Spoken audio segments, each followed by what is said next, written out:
Hello, Helen. First of all, I want to thank you for your teachings and for sharing your experience so honestly and bravely. It's as if you bring heaven down to earth. You give naturalness and visibility to the experiences, emotions, and challenges we all go through. You break the mold compared to other teachers. I'm gonna I'm gonna cry in a minute. Thank you. Um, I am grateful that you are my teacher and guide me. It helps me a lot whenever you share. Thank you so much. Regarding the book, I need your help.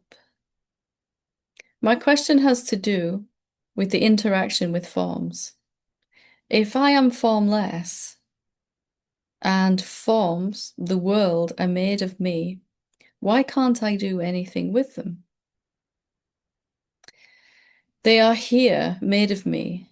The fact that they exist seems to imply that I did something for everything to manifest, and therefore that I can do something too. I don't really understand this. In the background, I see the thought that I can do something. How can I delve deeper into this and see that it's not true? So, regarding the book, I need your help. My question has to do with the interaction with forms. If I am formless and forms, the world are made of me, why can't I do anything with them? They are here, made of me. The fact that they exist seems to imply that I did something for everything to manifest, and therefore that I can do something too. I don't really understand this. In the background, I see the thought that I could do something. How can I delve deeper into this and see that it's not true? Well, when we say that forms are manifest and that the world is manifested, we're not really implying that we created something out of ourselves, out of awareness, we created a world. And it's more like that the world is an appearance inside the awareness that you are. So sometimes analogies really helped me with this. So if we think of a lake, a big body of water, then there's just one lake, one body of water, and on the surface there are ripples on the surface of this lake. And it may seem that as the body of water that we can do something with the ripples on the top of the water, but can we? Are the ripples any different to the actual rest of the water? So if the manifested world is made of the same stuff, if it is awareness made out of you, you said, then it can't be separate to you.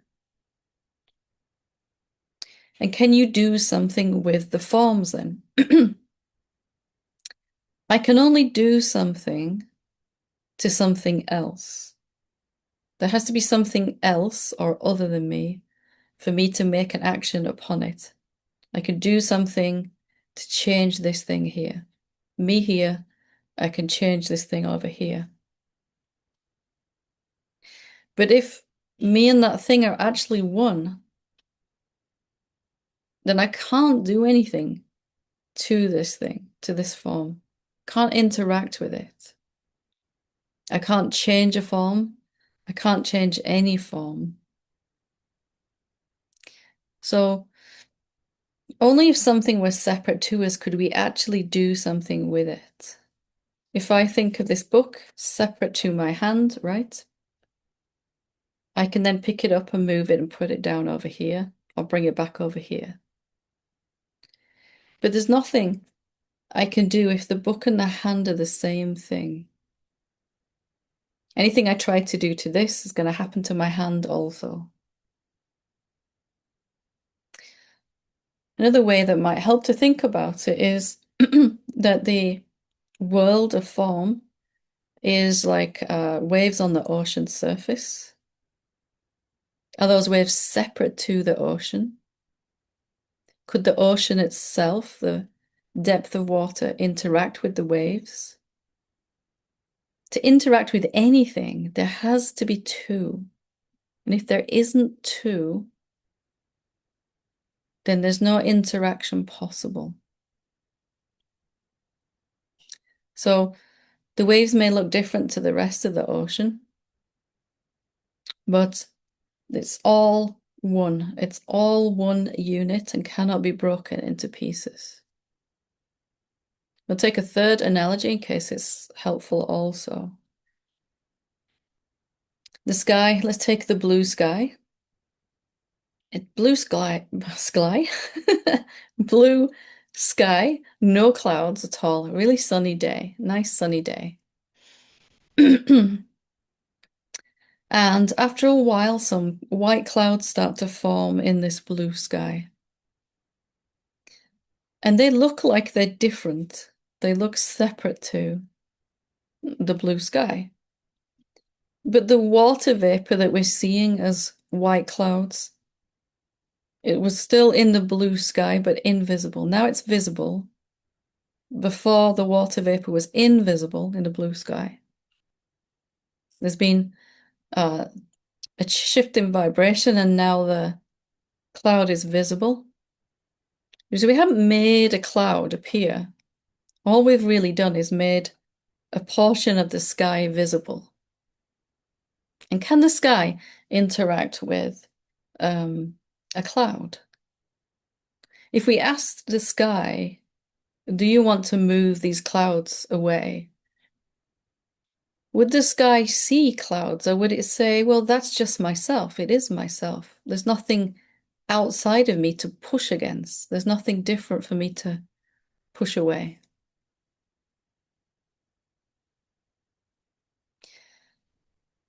So you can only do something to a form if you were different than it. Can you take your own arm and move it across the room without the rest of your body following it? No, because it's all one, isn't it? If my arm ended up across the other side of the room, not the best analogy. I'm running out of my good ones. The rest of my body would have to follow my arm, right? There's no way for me to move my arm and leave the rest of it here. At least I haven't figured out how to do that yet. Because it's not really an arm, it's all part of body, isn't it? It's part of this oneness of body. So we can only do something if something is separate to us, and there is nothing separate to you. There is only you, the infinite, formless, vast awareness.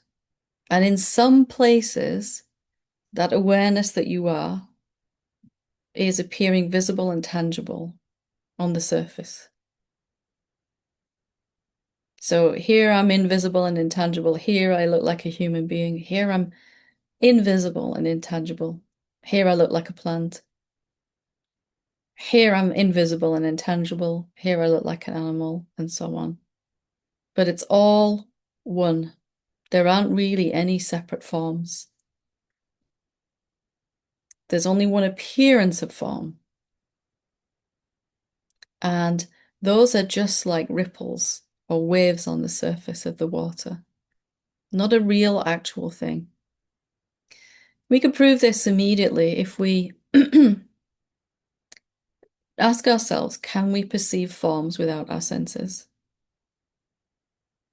Without your eyes and ears and all of that, could you perceive the world of forms? They would only be formlessness.